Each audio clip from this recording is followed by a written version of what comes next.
मातृभूमि सेवा मिशन में रविवार को अंतर्राष्ट्रीय गीता जयंती समारोह 2025 के उपलक्ष्य में श्रीमद् भागवत गीता में निराकार ब्रह्म एवं निर्गुण भक्ति विषय पर अंतर्राष्ट्रीय संगोष्ठी और गीता भक्ति संवाद का आयोजन किया गया। मातृभूमि सेवा मिशन द्वारा गीता जयंती के उपलक्ष्य में आयोजित 18 दिवसीय कार्यक्रम के तृतीय दिवस मुख्य अतिथि हरियाणा राज्य पुलिस शिकायत प्राधिकरण के अध्यक्ष डॉक्टर RC मिश्रा को विशेष सामाजिक सेवा के लिए सनातन गौरव सम्मान एवं कैलिफोर्निया से आए संत प्रेम सिंह जी महाराज डेरा के प्रमुख सत्यपाल सिंह महाराज को मातृभूमि गौरव सम्मान प्रदान किया गया।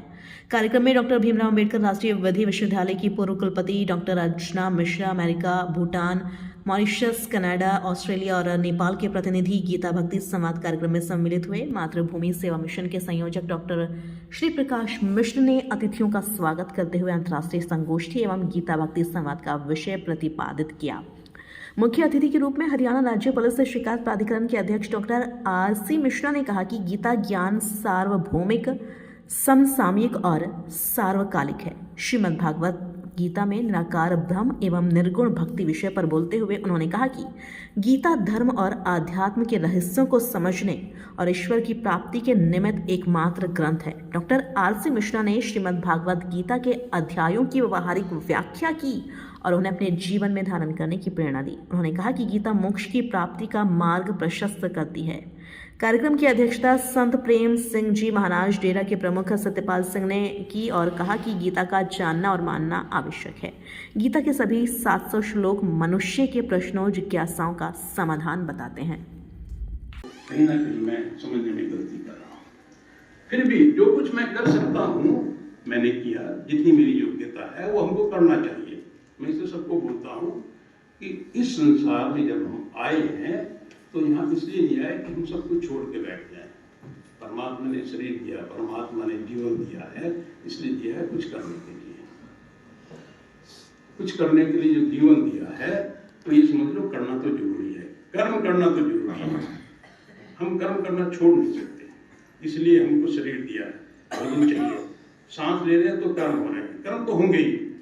मन है हर समय विचार कर रहा है, कर्म तो होंगे ही, पर जो फल है वो बहुत चीजों पर निर्भर करता है। मेरे ऊपर अकेले पे निर्भर नहीं करता, मेरे कार्य पे निर्भर नहीं करता।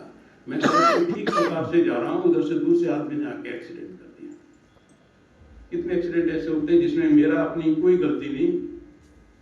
तो इसका मतलब ये है जब फल के ऊपर मेरा नियंत्रण नहीं तो मैं उसको सोच करके अपने आप को फैसला।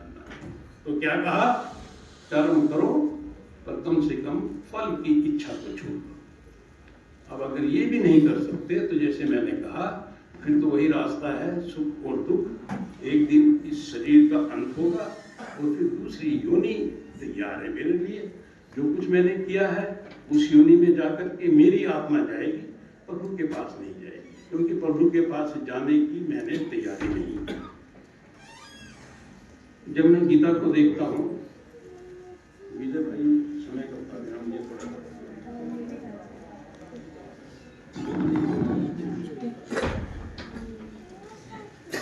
देखिए आप सब लोगों को भूख भी लगी होगी और काफी देर से बैठे भी हैं। आपके लिए समय उपयुक्त है, आप जारी रहिए।